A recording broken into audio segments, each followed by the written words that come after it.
Hello students, आज हम animal biotechnology में जीन ट्रांसफ़र क्या होता है और हम जीन्स को ट्रांसफ़र क्यों करते हैं इसे पढ़ेंगे। ओके, तो आज का हमारा टॉपिक है जीन ट्रांसफ़र। तो सबसे पहले जानते हैं जीन क्या चीज़ है। जीन आपके डीएनए का एक स्पेसिफिक रीजन होता है और जो एक स्पेसिफिक आरएनए या फिर प्रोटीन को बनाता है, ठीक है ना। तो एक स्पेसिफिक रीजन डीएनए का जो एक स्पेसिफिक आरएनए बनाएगा या फिर जो एक स्पेसिफिक प्रोटीन को निर्माण करने के लिए कैपेबल होगा, उसे हम जीन कहेंगे, ठीक है। अब यानी कि एक डीएनए में काफ़ी सारी जीन्स हो सकती हैं, ठीक है। नेक्स्ट हम बात करें जीनोम क्या होता है। जीनोम एक एंटायर सेट है जीन्स का जो किसी भी सेल या ऑर्गेनली या फिर वायरसेस में प्रेजेंट होता है, ठीक है। तो entire set of genes that is present in the cell organelle और viruses is termed as genome, ठीक है। इसके बाद हम बात करेंगे ट्रांसजेनिक एनिमल्स क्या होते हैं। तो ट्रांसजेनिक एनिमल्स वो एनिमल्स होते हैं जिनके पास एक स्पेसिफिक जीन या फिर बहुत सारी जीन्स को हम इंट्रोड्यूस करते हैं और जो इंट्रोडक्शन की टेक्निक होती है उसे हम ट्रांसफेक्शन कहते हैं, ठीक है ना। तो जब हम किसी भी एनिमल में एक स्पेसिफिक जीन या फिर बहुत सारी स्पेसिफिक जीन्स को इंट्रोड्यूस करेंगे through the technique of transfection, उसको हम ट्रांसजेनिक एनिमल कहेंगे, ठीक है। तो हमने क्या करना है, जो एनिमल है उसके मेन स्ट्रीम जीनोम में एक स्पेसिफिक जीन या फिर कई सारी स्पेसिफिक जीन्स को हम इंट्रोड्यूस करते हैं, तो उस स्पेसिफिक एनिमल को हम ट्रांसजेनिक एनिमल कहते हैं, ठीक है। चलो नेक्स्ट हम बात करें अगर ट्रांसजीन की, तो ट्रांसजीन क्या चीज़ है। ट्रांसजीन वो जीन है या फिर वो सारी जीन्स हैं जो हम इंट्रोड्यूस कर रहे हैं by the help of technique transfection, उसे हम ट्रांसजीन कहेंगे, ठीक है। तो ट्रांसफ़र ऑफ अ जीन, जिस जीन को हम ट्रांसफ़र कर रहे हैं उसे हम ट्रांसजीन कह रहे हैं, ठीक है। जिस जीन को हम ट्रांसफ़र कर रहे हैं स्पेसिफिक एनिमल में उसे हम ट्रांसजीन कह रहे हैं।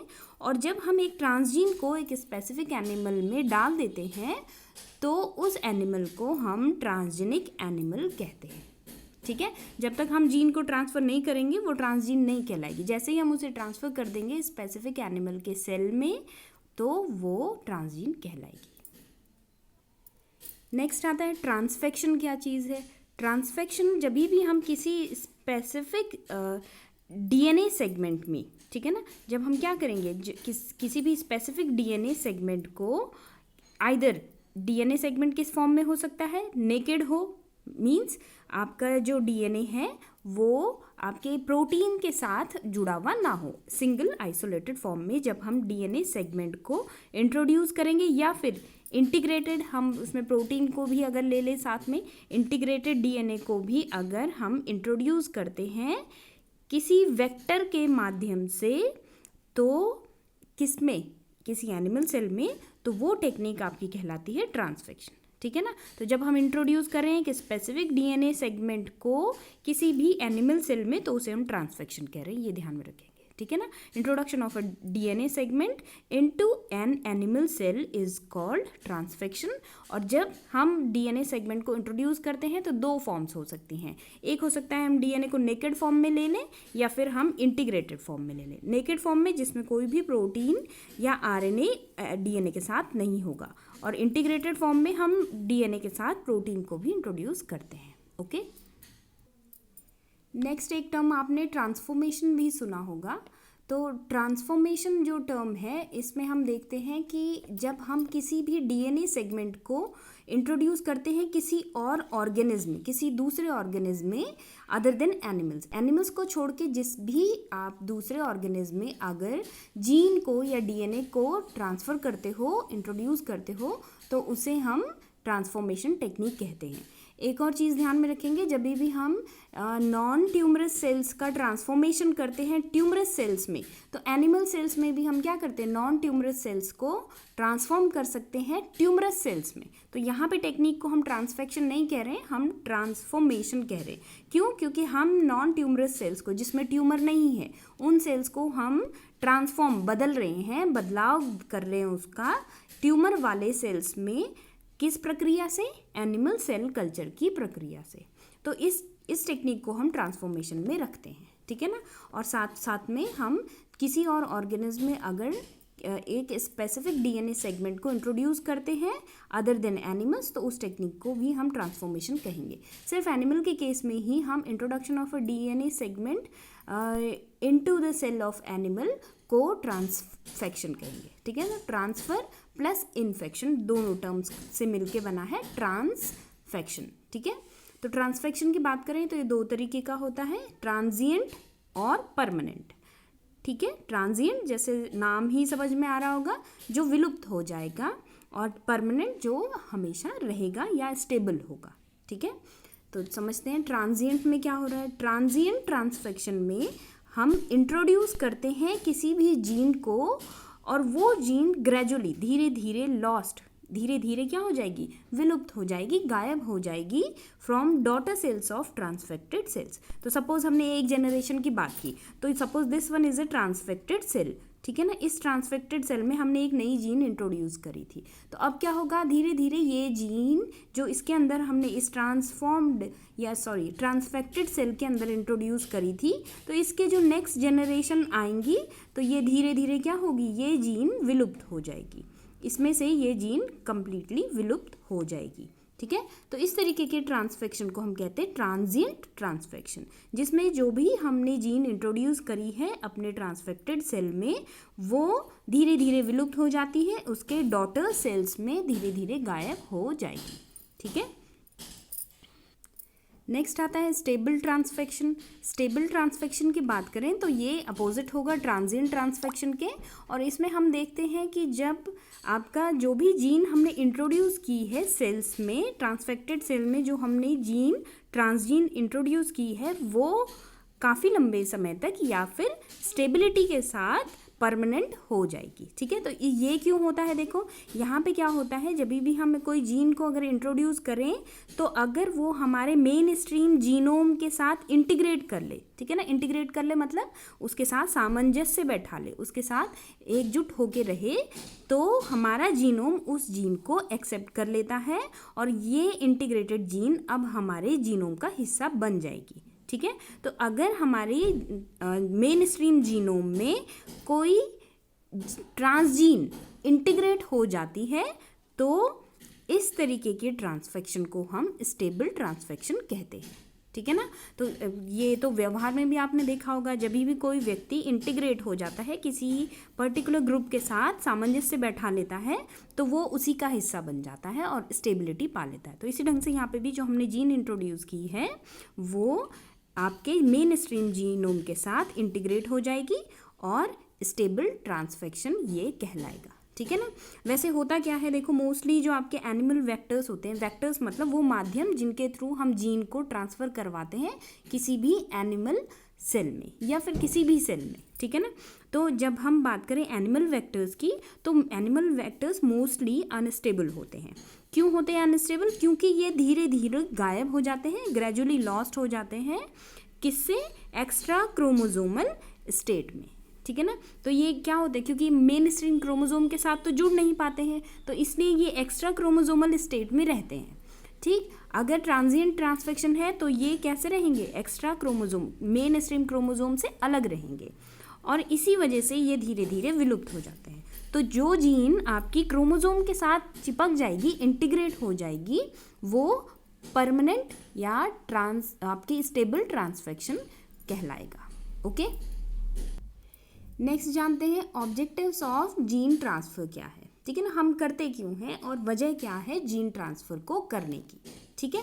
तो यहाँ पे हम समझे, जब भी हम जीन ट्रांसफ़र की बात करते हैं तो अधिकतर आपके जो जीन ट्रांसफ़र होते हैं, किसी भी नई जीन को हम तभी इंट्रोड्यूस करते हैं जब हम जानना चाहते हैं या फिर हम स्टडी करना चाहते हैं प्रोमोटर के फंक्शंस को, ठीक है ना। प्रोमोटर वो आपके स्पेसिफिक सीक्वेंसेस होते हैं जो किसी भी जीन को प्रमोट करते हैं या एक्टिवेट करते हैं, ठीक है। इनको हम धीरे धीरे आगे भी पढ़ते रहेंगे, ठीक है। तो प्रोमोटर के फंक्शन को जानना हो, चाहे रिपोर्टर जीन के एक्सप्रेशन को जानना हो, या फिर रेगुलेशन कंट्रोल कैसे करते हैं हम किसी भी जीन के एक्सप्रेशन को, ये जानना हो, या फिर function of a transferred gene या डीएनए सीक्वेंस के फंक्शन को हमें जानना हो तो भी हम क्या करते हैं, जीन ट्रांसफ़र करते हैं। तो मेजॉरिटी ऑफ जीन ट्रांसफ़र क्यों होते हैं कि हम जान सकें कि प्रमोटर का फंक्शन क्या है, रिपोर्टर जीन का एक्सप्रेशन क्या है, ठीक है, रेगुलेशन कैसे कर रही है आपके जीन एक्सप्रेशन को हम कैसे रेगुलेट कर सकते हैं, या कौन सी जीन रेगुलेट करेगी एक पर्टिकुलर जीन एक्सप्रेशन को, या फिर नई जीन जो हमने इंट्रोड्यूस की है उसका फंक्शन क्या है, ठीक है ना। तो ये हम जानते हैं जीन ट्रांसफ़र टेक्निक के थ्रू। नेक्स्ट, हाँ, इसका दूसरा ऑब्जेक्टिव है आपके जो जीन्स हैं, जो भी जेनेटिक मैनिपुलेशन होती हैं, जो भी आपने जेनेटिक मॉडिफिकेशन किया है किसी भी एनिमल सेल में, वो आप अधिकतर इसलिए करते हैं ताकि आप एनिमल्स जो हैं आपके उनको इम्प्रूव कर सकें। कैसे इम्प्रूव कर सकें, उनकी प्रोडक्ट्स को इम्प्रूव कर सकें। तो एनिमल के प्रोडक्ट्स क्या हैं, जैसे मिल्क, मीट, वूल, इनको इम्प्रूव करने के लिए भी हम जीन ट्रांसफ़र करते हैं, ठीक है। तो जेनेटिक मैनिपुलेशन जो होती है एनिमल्स में, उसके थ्रू हम आपके हाई क्वालिटी प्रोडक्ट्स भी बना सकते हैं, ठीक है। नेक्स्ट हम यहाँ पे देखें तो जीन जो है ट्रांसफ़र की जाती है ताकि आप जो भी आपके जीन्स हैं उससे आप बेटर प्रोटीन यील्ड कर सकें, ठीक है ना। तो हम ज़्यादा से आपकी जो प्रोटीन है उसको यील्ड कर सकें, उसको आप ले सकें या बना सकें, इसके लिए भी जीन्स को ट्रांसफ़र किया जाता है, ठीक है। तो जीन्स ट्रांसफ़र करने के बाद हमें क्या करना होगा, देखो पहले हमने किसी एक सेल में अपनी नई जीन को ट्रांसफ़र कर दिया, और जब हमने किसी सेल में अपनी नई जीन को ट्रांसफ़र किया तो अब हमें क्या करना है, इस सेल के बहुत सारे क्लोन्स बना लेने हैं ताकि क्या हो, हमारे पास ज़्यादा से ज़्यादा सेल्स हो, और इन ज़्यादा से ज़्यादा सेल्स से हम क्या कर सकें, ज़्यादा से ज़्यादा आप प्रोटीन बना सकें। तो इसके लिए हमें क्या करना होगा, सेल कल्चर करना होगा। तो इसलिए हम एनिमल सेल कल्चर की लाइंस बनाएंगे। लाइंस मतलब एक जनरेशन से दूसरी जनरेशन तक हम आपके नई जो प्रोजेनीज हैं इस सेल की, इस ट्रांसफेक्टेड सेल की नई प्रोजेनीज बनाते चले जाएंगे। लेकिन इस तरीके के ट्रांसफॉर्मेशन के लिए आपके इस तरीके के ट्रांसफेक्शन के लिए आपको बेसिकली डिपेंडेंट होना पड़ता है स्टेबल या परमानेंट टाइप ऑफ ट्रांसफेक्शन के ऊपर, ओके। तो मेन स्ट्रीम क्रोमोसोम को आप सेलेक्ट करेंगे और उसमें आप अपनी नई जीन को इंट्रोड्यूस करेंगे, और जब आपकी जीन मेन स्ट्रीम क्रोमोसोम के साथ चिपक जाएगी तो ही आप नेक्स्ट जनरेशन तक भी आप अपना डिज़ायरेबल प्रोटीन बना सकते हैं, ठीक है। नेक्स्ट है, और क्यों करते हैं, तो और इसलिए करते हैं हम ताकि हम ज़्यादा से ज़्यादा लार्ज स्केल प्रोडक्शन कर सकें अपने प्रोटीन का, ठीक है। तो जीन इसलिए भी ट्रांसफ़र की जाती है एनिमल सेल्स में ताकि हम लार्ज स्केल प्रोडक्शन कर सकें अपने प्रोटीन प्रोडक्ट का, ठीक है। तो जैसे अब ये प्रोटीन प्रोडक्ट कैसे निकलेंगे, या तो हम एनिमल्स को ही बायो रिएक्टर बना दें, या बायो फार्मिंग कल हमने पढ़ा था, ठीक। तो animals as a bioreactor मतलब कि हम क्या करते हैं, एनिमल में ही ऐसी जीन डाल देते हैं कि वो बार बार अपना प्रोडक्ट या अपना जो भी प्रोडक्ट है उसमें हाई क्वालिटी ऑफ प्रोटीन हमें देता रहे, ठीक है।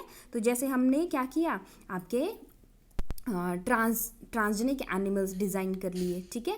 और वो क्या कर रहे हैं, अब जितनी बार भी अपना मिल्क देंगे, तो जैसे हमने रोज़ी की बात की थी तो उसके जीन हमने उसमें एक नई जीन इंट्रोड्यूस की जो आपकी रिप्रेजेंट कर रही थी प्रोटीन लैक्टल एल्ब्यूमिन को। तो लैक्टल एल्ब्यूमिन प्रोटीन इंट्रोड्यूस करने के कारण, जीन इंट्रोड्यूस करने के कारण अब क्या होगा, जो रोज़ी है उसके मिल्क में ज़्यादा से ज़्यादा एल्ब्यूमिन प्रोटीन होगा। तो इस तरीके से हम क्या करते हैं, जितना भी आपका एनिमल है उसे ही बायोरिएक्टर बना लेते हैं, जिसके कारण वो बार बार प्रोड्यूस करती रहती है अपना product in the form of milk, urine and blood, ठीक है।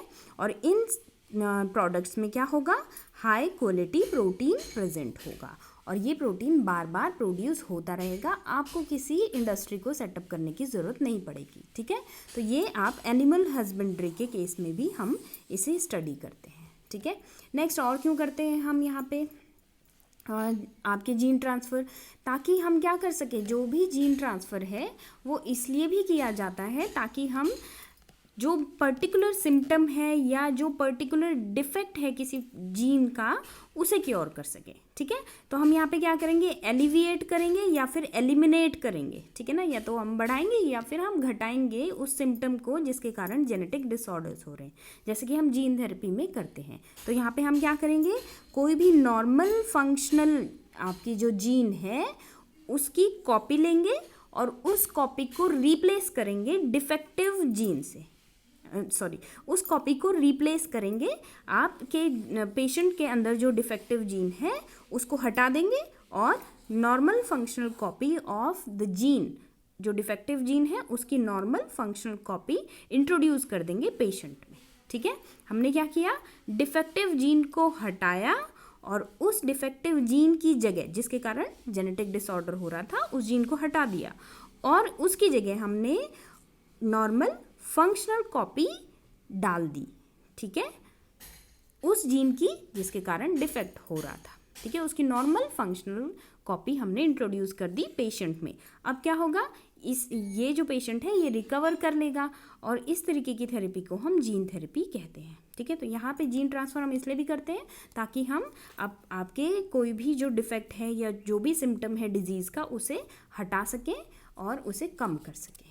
ठीक है, नेक्स्ट है, हम इसलिए भी जीन ट्रांसफ़र करते हैं ताकि स्पेसिफिक ट्रांसजेनिक एनिमल की जो स्ट्रेन्स या लाइंस को हम बना सकें। ठीक है ना, इस जो स्पेसिफिक एनिमल है या फिर जो भी स्पेसिफिक ट्रांसजेनिक एनिमल है उसकी हम नेक्स्ट प्रोजेनी बनाते रहें, तो वो पीढ़ी दर पीढ़ी आपको स्पेसिफिक ट्रांसजेनिक एनिमल मिलता रहे, इसके लिए भी हम क्या करते हैं, आपके जीन ट्रांसफ़र करते हैं। अब देखो इससे फ़ायदा क्या होता है, इससे फ़ायदा ये होता है कि हम जो भी एक्सपेरिमेंटल या बायोमेडिकल प्रोसेस फॉलो ऑन करते हैं किसी भी डिफेक्ट को जानने के लिए, उसमें हमें एक मॉडल ऑर्गेनिज्म मिल जाता है in the form of transgenic animal. जैसे कि हम बात करें नॉकआउट माइस की।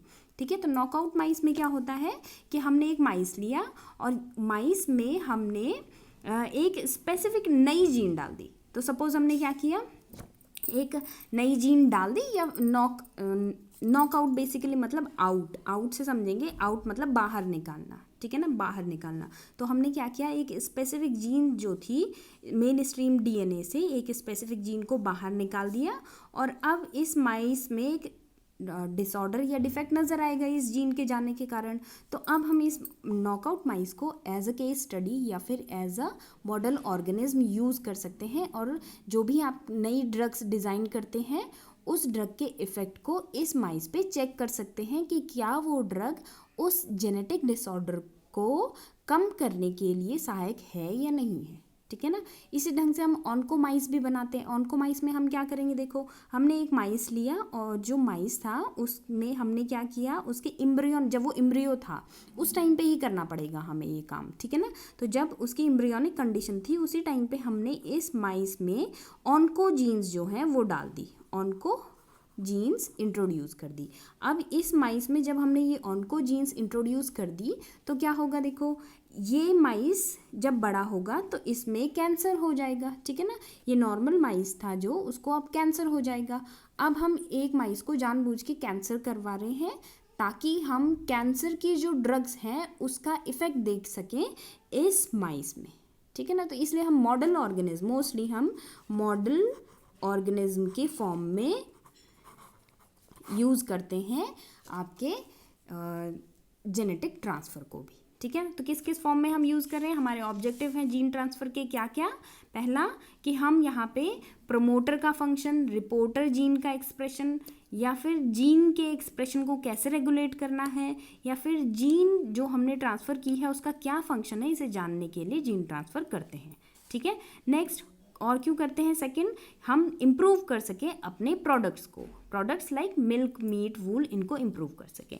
तीसरा हम एक स्पेसिफिक प्रोटीन को बार बार ग्रहण कर सकें या प्राप्त कर सकें एनिमल सेल कल्चर लाइंस के थ्रू। नेक्स्ट हम लार्ज स्केल प्रोडक्शन कर सकें अपने डिज़ायरेबल प्रोटीन का, और एनिमल को हम यहाँ पे बायो रिएक्टर की तरह यूज़ करते हैं, ठीक है। नेक्स्ट हम यहाँ पे क्या कर सकते हैं, कोई भी नॉर्मल जो भी आपकी डिफेक्टिव जीन है उसको रिप्लेस करेंगे नॉर्मल फंक्शनल जीन्स के से, और यहाँ पे आपका जो भी पेशेंट है वो एक पर्टिकुलर जीन थेरेपी के थ्रू क्योर करा जाएगा किसी भी जेनेटिक डिफेक्ट से, ठीक है ना। तो और साथ साथ में हम एक मॉडल ऑर्गेनिज्म को भी तैयार करते हैं ताकि हम एक स्पेसिफिक ट्रांसजेनिक एनिमल को बनाते हैं स्पेसिफिकली, ताकि हम किसी भी ड्रग का इफ़ेक्ट जान सकें अपने उस मॉडल ऑर्गेनिज्म को बना के, ठीक है। तो इस ढंग से हम अपने जीन ट्रांसफ़र को करते हैं और ये हमारे ऑब्जेक्टिव्स हैं जीन ट्रांसफ़र के। तो that is all about the gene transfer.